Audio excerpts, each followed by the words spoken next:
Hi everyone, I'm சேர்லதன். So என்னோட பேசிக்கான டாபிக் என்னவா இருக்க போகுதுன்னா பவர் விண்டோஸ் தான் இருக்க போகுது. பவர் விண்டோஸ் எப்படின்னா உங்களோட இமேஜில் இல்லை உங்களோட ஃபுட்டேஜில் இருக்கிற லைட்டை நம்ம உருவாக்குறது இல்லை அதை அழிக்கிறது இல்லைனா அதை ஷேப் பண்ணுறதுன்னு சொல்லலாம். பேசிக்காகவே ஷேப் பண்ணுறது தான் முக்கியமான வார்த்தை. பவர் விண்டோஸ் வச்சு தான் உங்களால் லைட்டையும் சரி அந்த ஒரு டோனையும் சரி உங்களால் உருவாக்க முடியும். பவர் விண்டோஸ் உங்களுக்கு பேசிக்காகவே டாவின்ஸில் உங்களுக்கு நிறைய டைப்ஸ் ஆஃப் பவர் விண்டோஸ் இருக்குது. அது என்னென்னு எக்ஸ்பிளைன் பண்ணிட்டு அதை எப்படி யூஸ் பண்ணலாம், ஒரு 2 சீன்ஸ்க்கு எப்படி யூஸ் பண்ணலாம்னு நான் எனக்கு எக்ஸ்பிளைன் பண்ண தான் இருக்கேன். Okay, alright. நம்மக்கிட்ட இப்போ 2 ஃபுட்டேஜ் நம்ம வச்சுருக்கோம் ஏற்கனவே. இந்த 2 ஃபுட்டேஜையுமே நான் எனக்கு பிடிச்ச மாதிரி ஒரு லுக்கில் நான் அதை பண்ணி வச்சுருக்கேன். ஸோ இந்த இடத்துல இந்த ஸ்ட்ரக்சர் பார்த்தீங்கன்னா உங்களுக்கு இது தெரியும்னு நினைக்கிறேன். இதுதான் நம்ம பவர் விண்டோஸ்க்கு யூஸ் பண்ண போகிற நோட் ஸ்ட்ரக்சர். இந்த நோட் ஸ்ட்ரக்சர் எப்படின்னா பேரலல் விண்டோஸால் நம்ம செஞ்சுருக்கோம். பேரலல் நோட்ஸ் இருந்தால் மட்டும்தான் உங்களால் கரெக்டான பவர் விண்டோவோட ஒரு லைட் ஷேப்பிங்கும் உங்களால் பண்ண முடியும். ஏன் அப்படி சொல்கிறேன்னா, சீரியல் நோட் என்ன பண்ணோம்னா ஃபர்ஸ்ட் இன்ஃபர்மேஷனை செகண்டுக்கு கொடுக்கும், செகண்ட் இன்ஃபர்மேஷன் தேர்டுக்கு கொடுக்கும். ஆனால் அப்படி நம்ம பேரலல் விண்டோஸ் பண்ணோம்னா, இப்போ இந்த இடத்துல ஒரு லைட் ஷேப் பண்ணுறீங்க, செகண்ட் சைட்ஸில் டார்க் பண்ணும் போது உங்களோட பிரைட்டஸ்ட் பார்ட்டியும் அஃபெக்ட் பண்ணும். ஸோ அப்படி இருக்கக்கூடாது. ஒரே இமேஜில் இருந்து நிறைய பார்ட்ஸ் நம்ம பிரிக்கும் போது டாப்ல ஒரு ஒரு நோடு இருக்கும். அந்த நோடு மெயின் இன்புட்லேருந்து உங்களுக்கு பவர் விண்டோஸ் எடுக்கும். பவர் விண்டோஸில் நீங்கள் அதை ஷேப் பண்ணுவீங்க. அடுத்த பண்ணுற பவர் விண்டோ மற்றதுக்கு டிஸ்டர்ப் பண்ணாமல் இருக்கும்.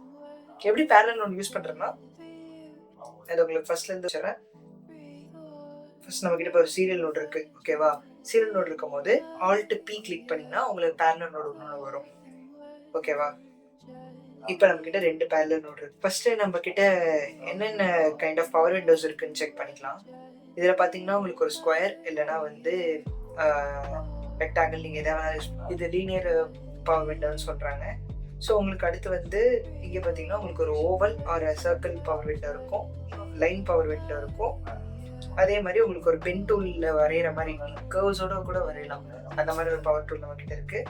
அதே மாதிரி கிரேடிங் பவர் டூல் இருக்குது. ஸோ இத்தனை types of variety of power windows இருக்குது. நான் இந்த ஃபுல் வீடியோலையுமே நான் ஜஸ்ட் ஒரு சின்ன நோட் ட்ரீல செஞ்சுருக்கேன். ஒரு சிஎஸ்டி இன் ஒன்று, ஒரு சிஎஸ்டி அவுட் ஒன்று, அதுக்கப்புறம் ஒரு ஒயிட் பேலன்ஸ் நோட் ஒன்று, அதுக்கப்புறம் எக்ஸ்போஜர், ஹியூ, டென்ஸ். சரி, இப்போ வாங்க ஃபர்ஸ்ட்லேருந்து ஆரம்பிக்கலாம். ஸோ இப்போ லீனியர்னா என்னென்னு அப்படின்னு பார்ப்போம். லீனியர் ஜஸ்ட் ஒரு ஸ்கொயர் மாதிரி உங்களுக்கு அப்பியர் ஆகும். நீங்கள் இதை இப்படி மூவ் பண்ணிக்கலாம், உங்களுக்கு பிடிச்ச மாதிரி மூவ் பண்ணிக்கலாம், எப்படி வேணாலும் நீங்கள் வச்சுருக்கலாம், ஓகேவா? இந்த அவுட்டர் லைன் தொட்டிங்கன்னு வச்சுக்கோங்களேன். இந்த அவுட்டர் லைனை தொடும் போது இப்போ சாஃப்ட்னஸ் ஆகும். சாஃப்ட்னஸ்னா நீங்கள் கொடுக்குற பிரைட்னஸ் ஒரு மாதிரி கொஞ்சம் பிளெண்ட் ஆகி அப்படி இமேஜோட போகும், ஓகேவா? நான் இப்போ எக்ஸாம்பிள் காமிக்கிறேன். இப்போ நான் எடுத்துருக்கிறது ஆஃப் செட்டில் நான் ஃபுல்லாக டார்க் ஆக்குறேன், சரியா? இப்போ இந்த சைடு எட்ஜை பாருங்கள், இந்த சைடு எட்ஜை பாருங்கள். இது ரொம்ப ஸ்கொயரியாக இருக்குது. நான் வேறு ஏதாவது தொட்டோம்னா பாருங்கள், இந்த இடத்துல ரொம்ப ஸ்கொயரியாக இருக்குது, ஆனால் இங்கே ஒரு மாதிரி பிளெண்ட் ஆகி போயிருக்கு. அதுக்காக தான் இந்த சாஃப்ட்னஸ் நம்ம யூஸ் பண்ணுறோம். நம்ம ஓவல் யூஸ் பண்ண போகிறோம், சர்க்குலர் ஓவல். இது பேசிக்காக எல்லோரும் யூஸ் பண்ணுறது தான். இதை வச்சு தான் முக்கால்வாசி பேர் என்ன பண்ணுவாங்கன்னா வின்னேட் செய்வாங்க. ஆனால் வின்னேட் மட்டுமே யூஸ் பண்ணி ஒரு லைட்டை ஷேப் பண்ணுறதுன்றது அது கைண்ட் ஆஃப் ஓல்டு மெத்தட் தான் என்னை பொறுத்தவரைக்கும். நீங்கள் லைட்டை இப்போ உங்களுக்கு பிடிச்ச மாதிரி ஷேப் பண்ணணும், அந்த இமேஜோட ஸ்டோரிக்கு ஏற்ற மாதிரி ஷேப் பண்ணணும். அதுலேருந்து என்ன லுக் கொண்டு வரீங்கன்றதுக்கு ஏற்ற மாதிரி நீங்கள் ஷேப் பண்ணணும். ஆனால் வின்னேட் இஸ் கிளாசிக். எப்பயுமே வின்னேட் யூஸ் பண்ணாமல் இருக்கவும் முடியாது நம்மளால. இந்த பவர் விண்டோஸ் இந்த மாதிரி லைட் ஷேப் பண்ணுறதுக்கு மட்டும் யூஸ் பண்ணுவோமான்னு கேட்டால் இல்லை. பவர் விண்டோஸ் நிறையா எக்ஸெட்ரா ஒர்க்ஸ்க்கு நம்ம யூஸ் பண்ணலாம். எக்ஸாம்பிள் பிளர் ஆட் பண்ணி இதை ஒரு அனமார்ஃபிசம் பண்ணலாம், இல்லை ஒரு ஹியூ ஆட் பண்ணி அதை தனியாக கொண்டு வரலாம், ஒரு டிஃப்ரெண்ட்டான லுக்கு கொண்டு வரலாம். அது கம்ப்ளீட்டாக உங்களோட ஸ்டைல் தான். ஸோ இப்போ அடுத்து என்னென்னு பார்த்தீங்கன்னா பாலிகான் நீங்கள் எப்படி அட்ஜஸ்ட் பண்ணுறீங்கன்றதை பொறுத்து மாறும். நீங்கள் ஸ்கொயரோ இல்லை ரெக்டாங்கிளோ மாதிரி சைட்ஸ் மட்டும் மாற்ற முடியாமல் உங்களால் கம்ப்ளீட்டாக ஷேப்பையே மாற்றலாம். பவர் விண்டோட ஷேப்பை மாற்ற முடியும். ஸோ இப்போ நான் இந்த மாதிரி ஒரு லுக் கொண்டு வரேன்னு வச்சுக்கோங்க. என்னால் இங்கே எக்ஸ்ட்ரா டாட்ஸும் ஆட் பண்ண முடியும். எந்த மாதிரி வேணாலும் நான் கொண்டு வரலாம். ஒரு டிப்பிக்கலான ஷேப் கூட நீங்கள் கொண்டு வரலாம். ஓகே, எப்படி இருக்குது? இப்போ நான் இந்த ஷேப் எனக்கு ஓகே, அது பிரைட் ஆக்குறேன். ஸோ இது சாஃப்ட்னஸ் பண்ணலாம், அவுட் சைடில் சாஃப்ட் பண்ணலாம், இல்லை இன்சைடில் சாஃப்ட் பண்ணலாம். ஓகே, ஸோ அடுத்து நம்மளுக்கு இருக்கிறது பென். அதாவது கர்வ் பவர் விண்டோன்னு சொல்லலாம். இப்போ நான் இதை எப்படி பண்ணுறேன்னா, ஒரு கிளிக் அதுக்கப்புறம் இன்னொரு கிளிக் பண்ணி நீங்கள் இதை ட்ராக் பண்ணிங்கன்னா உங்களுக்கு கர்வான ஷேப்ஸ் கிடைக்கும். ஆனால் எப்படி இருந்தாலும் இதோட எண்டு இன்னும் 2 தொட்டே தீரணும். அப்போ தான் இந்த ஷேப் கம்ப்ளீட் ஆகும். இல்லைன்னா நீங்கள் கம்ப்ளீட் ஆகிறதுக்கு முன்னாடியே பண்ணவும் முடியாது. அதே மாதிரி நடுவில் இன்னொரு ஷேப் உருவாக்கி அதை இன்னும் நீங்கள் ஷேப் பண்ணலாம். கர்வ் டூல் வந்து நீங்கள் நிறைய இடத்துல நிறைய அக்கேஷன்ஸில் யூஸ் பண்ணலாம். ஸ்டார்டிங் டைமில் வின்னிட்ஸ் போகுதுன்னு நினைப்பாங்க. போக போக டீட்டெயில்டான டெப்த்தான விஷயத்துக்கு எல்லாமே நீங்கள் அந்த லுக்குக்காக கொண்டு வரணும்னு நினச்சிங்கன்னா curve pen power window use பண்ணலாம். Okay, final one gradient. ரொம்ப கிளாசிக்கான ஒன்று. இது ஒன்றும் இல்லை, நான் இந்த மாஸ்கிங் பட்டனை கிளிக் பண்ணால் உங்களுக்கு தெரியும். இல்லை வந்து ஷிஃப்ட் ஹெச் கிளிக் பண்ணிங்கன்னா உங்களுக்கு தெரியும். ஓகேவா? ஒன்று உங்களோட மாஸ்க் எப்படி அப்ளை ஆயிருக்குன்னு தெரியணும்னா நீங்கள் இதை யூஸ் பண்ணலாம். ஷிஃப்ட் ஹெச் யூஸ் பண்ணலாம். திருப்பி ஷிஃப்ட் ஹெச் கிளிக் பண்ணிங்கன்னா உங்களுக்கு டிசப்பியர் ஆகிடும். இது எல்லா பவர் விண்டோஸ்க்கும் ஹெல்ப்ஃபுல்லாக இருக்கும். ஸோ இப்போ நான் இதை என்ன பண்ணுறேன்னா இந்த கார்னருக்கு மூவ் பண்ணுறேன். இதுதான் மெயின் சோர்ஸு. இது அது எவ்வளோ பிளெண்ட் ஆகுதுன்றதை பொறுத்து மாறும். இப்போ நான் இதில் வந்து ஒரு ஆஃப் செட்டு கம்மி பண்ணுறேன்னு வச்சுக்கோங்க. தெரியுதா? இது ஒரு கிரேடியன்ட் மாதிரி விழும் உங்களுக்கு. இது எந்த பக்கம் ஃபேஸாக இருக்கோ, இந்த ஆரோ எந்த பக்கம் ஃபேஸாக இருக்கோ அந்த பக்கம் இது பிளெண்ட் ஆகும். ஸோ இப்போ ஒரு நல்ல ஒரு லுக் இதுலேருந்து நம்ம கொண்டு வர ட்ரை பண்ணணும். ஸோ ஃபஸ்ட்டு என்ன பண்ணணும்னா சப்ஜெக்டை பார்க்கணும். சப்ஜெக்ட் பார்த்திங்கன்னா நம்ம கிட்ட இருக்கிறது வந்து ஒரு ஹைபிஸ்கஸ் ஃப்ளவர். ஸோ ஃபஸ்ட்டு அந்த ஹைபிஸ்கஸ் ஃப்ளவரை வந்து நம்ம ஒரு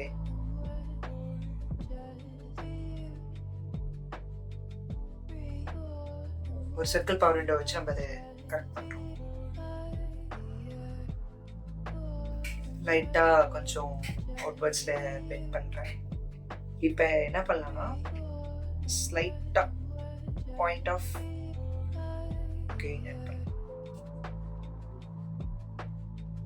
ஒரு பிரைட்டான ஒரு கெயின் ஆட் பண்ணலாம். ஏன்டா அவன் டென்ஸ் கொடுத்துட்டு திருப்பி கெயின் ஆட் பண்ணலாம்னு வச்சுக்கலாம். நான் ஏன் கெயின் ஆட் பண்ணுறேன்னா எனக்கு அதோட இன்டென்ஸ் தெரியும். ஓகேவா? சப்போஸ் உங்களுக்கு கெயின் தேவையில்லை அப்படின்னா இது கம்மி பண்ணுங்க. கம்மி பண்ணிட்டு இன்னொரு ஐடியா சொல்கிறேன். 0.6 போதும், பர்ஃபெக்டாக இருக்கு. இப்போ வந்து ஆல்ட் ஓ கிளிக் பண்ணிங்கன்னா உங்களுக்கு அவுட் சைடு ஒன்று வரும்.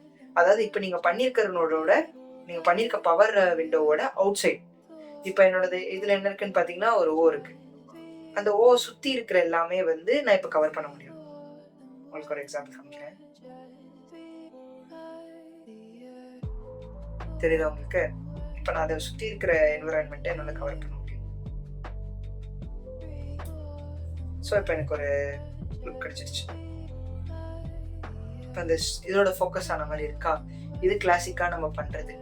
ஆனால் இந்த மாதிரி பண்ணலாம். இல்லை உங்களுக்கு வந்து எந்த மாதிரி வேணுமோ அந்த மாதிரி பண்ணலாம். ஸோ எனக்கு இந்த ஒரு நார்மலான ஒரு சர்க்கிள் போதும்னு நினைக்கிறேன். இல்லை இங்கே போயிட்டு நீங்கள் அதோட சாஃப்ட்னஸ் அட்ஜஸ்ட் பண்ணுறதுனால பண்ணலாம். சைஸ் சேஞ்ச் பண்ணுறதுனால பண்ணலாம். சென்டரை மாற்றுறதா இருந்தாலும் மாற்றலாம். அப்புறம் இதை வந்து நம்ம சப்ஜெக்ட் இந்த இடத்துல வந்து மூவ் ஆகிட்டே இருக்குது. ஓகேவா? அதனால் நம்மளோட இது மட்டும் வின்னிட் மட்டும் மூவ் ஆகாமல் இருந்துச்சு. அது ஒரு ரியலிஸ்டிக்காக இருக்காது. ஸோ அதனால் நம்ம என்ன பண்ணுறோம்னா இதை ட்ராக் பண்ண போகிறோம். ஸோ இந்த இடம் தான் பார்த்தீங்கன்னா ட்ராக்கர் வந்து நீங்கள் இதை கிளிக் பண்ணிட்டு ஜஸ்ட் எந்த ஃப்ரேமில் நீங்கள் கரெக்டாக வச்சுருக்கீங்களோ அந்த ஃப்ரேமில் வச்சுட்டு இந்த பட்டன் நம்மளோட ஃபார்வர்ட் அண்ட் பேக்வேர்டுன்னு 2 ஆரோ மாதிரி வரும். அந்த ஆரோவை கிளிக் பண்ணிங்கன்னா இது கம்ப்ளீட்டாக ட்ராக் பண்ணிடும். ஸோ இப்போ இதோட அவுட்புட் இங்கேயும் போயிடும். அதனால் உங்களுக்கு இதுவும் சேஞ்ச் ஆகும். ஸோ இப்போ நம்ம இந்த வீடியோவை வந்து செலக்ட் பண்ணிட்டு ஃபுல் ஃப்ரேம் பண்ணிட்டு தெரியுதா? இந்த சுற்றி இருக்கிற எல்லா டிஸ்டர்பன்ஸையும் தூக்கிட்டு இதை பிரைட் ஆக்கி இதை சென்டர் பண்ணுறாங்க. ஸோ இப்போ எனக்கு அந்த லுக் வந்துருச்சு. இப்போ இதில் நம்ம ஒரு பவர் விண்டோ பண்ண போகிறோம். எனக்கு வந்து ஜென்ரலாகவே லைட்டு ஷேப் பண்ணுறது பிடிக்கும். ஆக்சுவலாக இங்கே லைட் என்ட்ரு ஆகிற இடம் பார்த்தீங்கன்னா இந்த இடம் தான். அதாவது இந்த சைட்லேருந்து ஃபேஸ் ஆகி லைட்டு வருது. ஸோ அந்த பக்கம் இருந்து நான் ஒரு லைட் ஆர்டிஃபிஷியலாக கொண்டு வர மாதிரிலாம் பண்ணேன். அதுக்கு கர்வ் டூல் யூஸ் பண்ணுறேன்.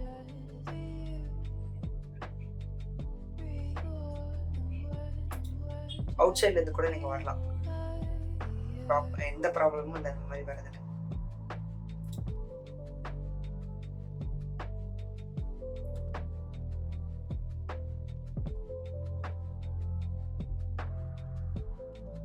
ஓகே, முடிஞ்ச அளவுக்கு அந்த ஃப்ளார் வந்து சென்டரில் ஸ்டே ஆகிற மாதிரி நான் பார்த்துக்கிறேன்.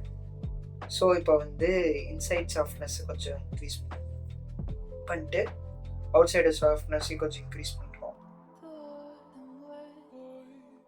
ஓகே, ஸோ இப்போ இங்கேருந்து லைட் வர மாதிரி இருக்க போது எனக்கு வந்து ஆக்சுவலாக லைட் ஷேப் பண்ணும்போது எக்ஸ்போஷர் மாதிரியே லைட் ஷேப் பண்ண எனக்கு பிடிக்கும். நிஜமாக நம்ம கேமராவில் எக்ஸ்போஷர் பண்ணுற மாதிரியே நீங்கள் இதில் பண்ணால் எனக்கு அது கொஞ்சம் ரியலிசமாக தெரியும். ஸோ நான் காமாக்குள்ளே போயிட்டு லீனியர்ன்ற சர்டினான ஒரு காமாவில் போயிட்டு கிளிக் பண்ணிட்டேன்னா எனக்கு இப்போ வந்து லீனியராக அஃபெக்ட் ஆகும். ஒரு நிஜமான கேமராவில் பண்ணுற செட் மாதிரி எனக்கு அவ்வளோ அஃபெக்ட் ஆகும்.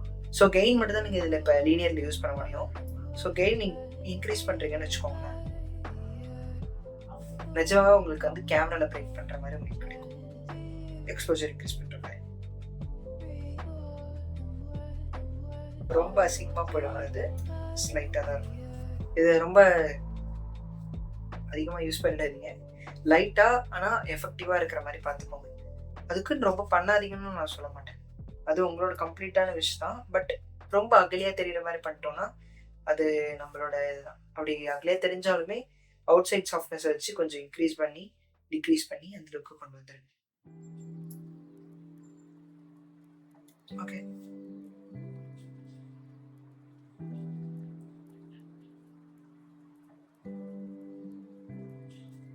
நான் பண்ணி காமிக்கிறேன்.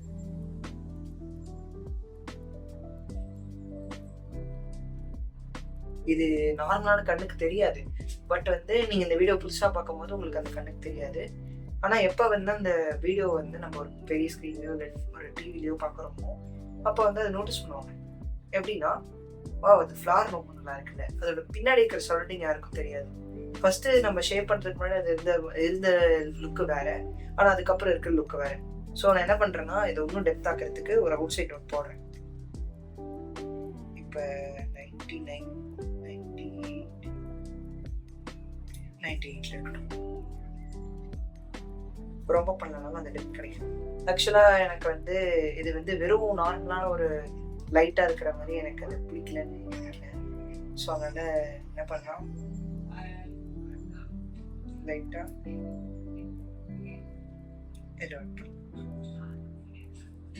இல்லைன்னா லைட்டாக ஆரஞ்சு. ஸோ இது இன்னும் அதுக்கு ஃப்ளேவர் கொடுக்கும்.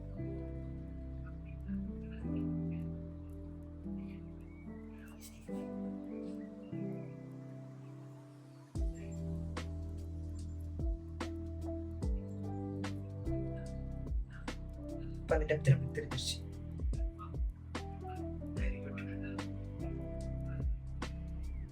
இப்போ என்னால் கம்ப்ளீட்டாக அந்த லுக்கை வந்து கொண்டு வர முடியுது.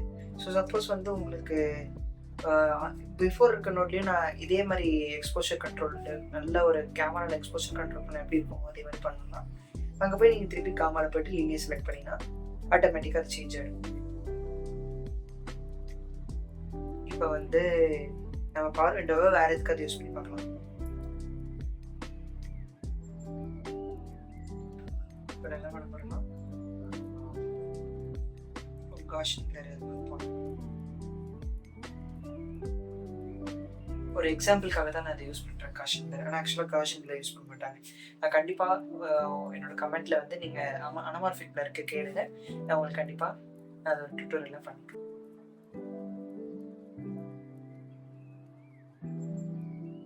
ஓகே, இப்போ சைட்ஸில் தெரியுதா? ஸோ இப்போ என்னால் பவர் விண்டோஸை எப்படி வேணாலும் எனக்கு பிடிச்ச மாதிரி யூஸ் பண்ணுவேன். இப்போ இதுதான் பேசிக்காக பவர் விண்டோஸ் எப்படி யூஸ் பண்ணுறதுன்னு உங்களுக்கு சொல்லி தந்திருக்கேன். அவுட் சைட் நோட் எப்படி யூஸ் பண்ணுறதுன்னு சொல்லி தந்துருக்கேன். ஸோ இதுதான் ஒரு பேசிக். இதை வச்சு உங்களுக்கு எப்படி தோணுதோ, எந்த மாதிரி நீங்கள் அதை எடிட் பண்ண தோணுதோ அந்த மாதிரி பண்ணிக்கோங்க. பட் எவ்வளோ க்ரியேட்டிவாக இருக்க முடியுமோ அவ்வளோ க்ரியேட்டிவாக இருந்தால் தான் நம்மளால் நம்மளோட ஒரு யூனிக் லுக்கை உருவாக்க முடியும். இல்லைன்னா நம்மளால் அந்த லுக்கை உருவாக்க முடியாது. ஸோ இப்போ நான் இதே மாதிரி இன்னொரு கிளிப்புக்கு பண்ணுறேன். ஒரு ஃபாஸ்ட் ஃபார்வர்ட் மாதிரி அது போயிட்டே இருக்கும். உங்களுக்கு அது பிடிச்சிருந்தா பாருங்க, இல்லைன்னா skip to last part.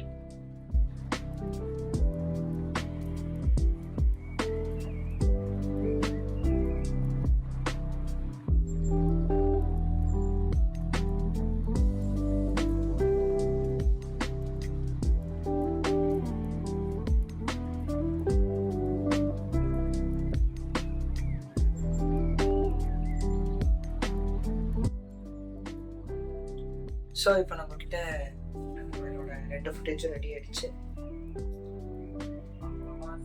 Just இதோட ரிவ்யூஸ் மட்டும் நான் லாஸ்ட்டாக ப்ளே பண்ணுறேன். தேங்க்யூ ஃபார் வாட்சிங் மை வீடியோஸ். அண்டு எனக்கு நல்ல கமெண்ட்ஸ் வந்து எனக்கு ரொம்ப பிடிச்சிருக்கு. 2-3 பேர் நல்ல கமெண்ட்ஸ் கொடுத்துருந்தீங்க. உங்களுக்கு ஏதாவது டவுட்டோ இல்லை வேறு சஜஷன்ஸோ இல்லை நான் பண்ணதில் ஏதாவது மிஸ்டேக் இருந்தாலோ கண்டிப்பாக அது கமெண்ட்டில் மென்ஷன் பண்ணுங்கள். அடுத்த வாட்டி அதை ரெக்டிஃபை பண்ணுறதுக்கோ இல்லை ட்ரை பண்ணுறதுக்கோ நான் உங்களுக்கு முடிஞ்ச அளவுக்கு நான் ட்ரை பண்ணுறேன். இப்போ வந்து இந்த புக்கை வந்து உங்களுக்கு வேணும்னா அதுன்னு சொல்லுங்கள், நான் தனியாக உங்களுக்கு சொல்லித்தரேன். டிஃப்ரெண்ட் லுக்ஸ் நான் அடுத்து சொல்லலான்னு இருக்கேன். அடுத்து வந்து நான் டொரண்டினோட லுக்கை சொல்லலான்னு நினச்சேன். குவென்டின் டொரண்டினோ லுக்கு கண்டிப்பாக அடுத்த வீடியோவில் அதை மென்ஷன் பண்ணுறேன். இப்போ அந்த அனமாலிஃபிசிங் ஃபேக் அனமாலிஃபிசம் அந்த மாதிரி பண்ணணும், எப்படி பண்ணுறதுன்னு கேட்டிங்கன்னா கூட அதையும் உங்களுக்கு நான் ஸ்பெசிஃபிக்காக தனியாக எப்படி பண்ணுறதுன்னு சொல்லித்தரேன் ஒரு வீடியோ வச்சு. தேங்க்யூ ஃபார் வாட்சிங் அண்ட் தேங்க்யூ.